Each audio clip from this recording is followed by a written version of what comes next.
Castelbuono e Pollina, due rigogliosi territori all'interno della provincia di Palermo, condividono ampie aree verdi del Parco delle Madonie. Nell'estate 2024 mi sono recato a trovare due persone, due rappresentanti di una cultura contadina, oggi purtroppo in un momento di forte crisi di identità. Un giovane e determinato imprenditore e un veterano che ha creduto nelle potenzialità del proprio lavoro. Due persone così diverse nell'età e nell'atteggiamento che mi è sembrato interessante mettere indirettamente a confronto, perché emergano i contrasti talvolta molto forti, esistenti tra una generazione e l'altra. Entrambi sono dei frassinicoltori, ossia estrattori di una sostanza chiamata manna, ricavata tramite dei precisi tagli sulla corteccia dall'essiccamento della linfa degli alberi di frassino, una sostanza zuccherina completamente naturale, ricca di proprietà benefiche e priva di controindicazioni.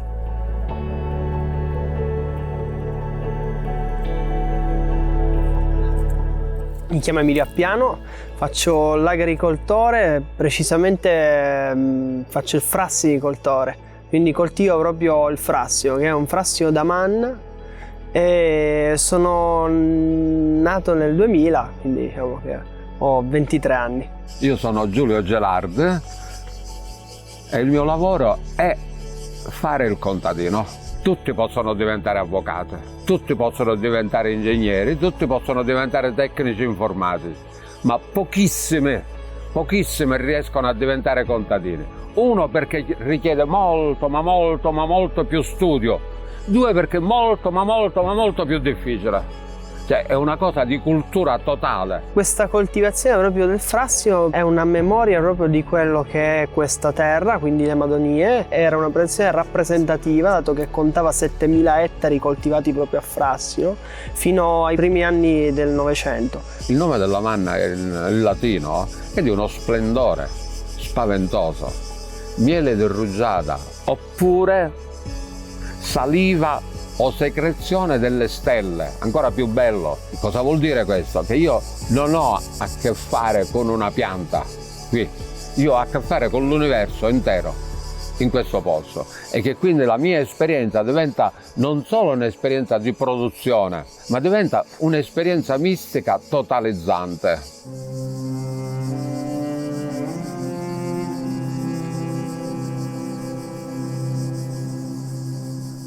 Quando mi ritrovavo fuori dalla Sicilia, a un certo punto decisi di ritornare proprio per la manna, per una semplicissima ragione. Si vedeva chiaramente che la manna stava morendo, che si perdeva la cultura dei miei padri. Io e qualche altro ancora abbiamo un rapporto personale con le piante, con questo tipo di pianta. Nessun altro in tutto il mondo sa usare questa pianta. Sapersi rapportare con una pianta è una fonte culturale enorme che noi stiamo perdendo in molti casi. Lavorare la manna non è un lavoro meccanico, è un lavoro che cambia tutti i giorni, che non ha niente a che vedere con l'industria, che ti costringe a stare nel campo e a partecipare un po' a tutto quello che succede nel campo, e quindi ti costringe a un'operazione di umiltà assoluta. E io non sono qui il padrone di questo campo, ma io sono un convivente di questo campo.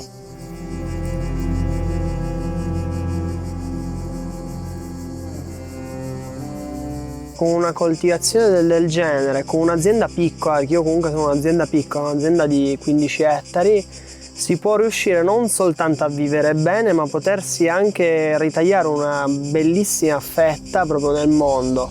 Non parlo soltanto dal punto di vista economico, proprio parlo dal punto di vista sociale, dal punto di vista morale, perché io non porto soltanto, come dire, un prodotto in giro, ma porto proprio una cultura. Il mio progetto di fare manna si è rivelato un fallimento totale, un successo spaventoso a livello personale, veramente a livello personale, ma un insuccesso spaventoso per quanto riguarda la sopravvivenza della manna. La manna è morta virtualmente, resta però come forma utopica, come forma di sogno, resta come realizzazione personale. Io i semi li ho buttati, li sto buttando, continuo a buttarli, mi ritrovo con una situazione particolare che sono più gli stranieri che gli italiani che vogliono venire a vedere la manna, interessa pochissimo in Italia finora, perché ancora non è diventata dominante come cultura. È un lavoro che, come dico sempre, è sotto il cielo. Se ho un'annata contraria,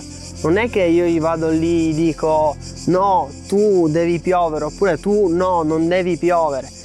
No, lui fa quello che deve fare. Lui non piove quando magari dovrebbe piovere, oppure piove quando non dovrebbe piovere. È così.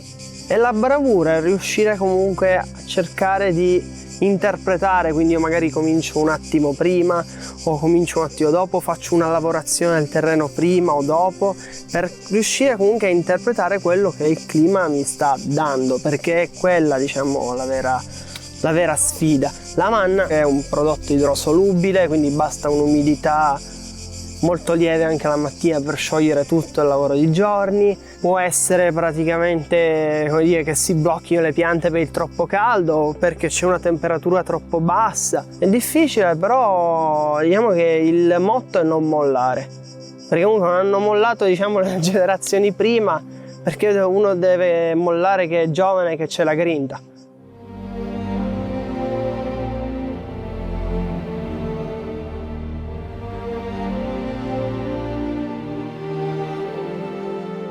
Io comunque sono il più giovane frassinicoltore, ho quasi 24 anni, la persona che viene subito dopo di me ha 33-34 anni. Quindi comunque parliamo che c'è un problema proprio di ricambio generazionale. È palese tutto questo perché abbiamo un'età media che si aggira sui 60 anni, quindi c'è una problematica proprio di tramandare, perché i produttori ci sarebbero e quindi da chi imparare ci sarebbe. Quindi la manna comunque non è estinta, non è morta, è molto viva, però ci vuole questo ricambio. Quindi io in questo momento chiaramente sono giovane, però può tranquillamente arrivare qualcuno ben più giovane, qualche diciottenne. Io assolutamente lo auspico proprio per il futuro della manna, perché se no chiaramente senza il ricambio generazionale non c'è futuro. Questi sono gli ultimi paesi ormai, Pollena e Castelbuono, dove si rinnova ogni anno il miracolo della manna. Negli altri posti non lo sanno fare più. In Calabria non lo sa fare più nessuno, in Maremma non lo sa fare più nessuno, in Abruzzo e Molise non lo sa fare più nessuno, sul Gargano su dimenticare completamente e così via di seguito. Qui siamo ancora in grado di farlo e questo resterà. C'è il fatto che questa cultura non si è persa. Che resti una cultura non lo sappiamo, ma come cultura non si è persa di sicuro. In una qualsiasi biblioteca o nei filmati resterà.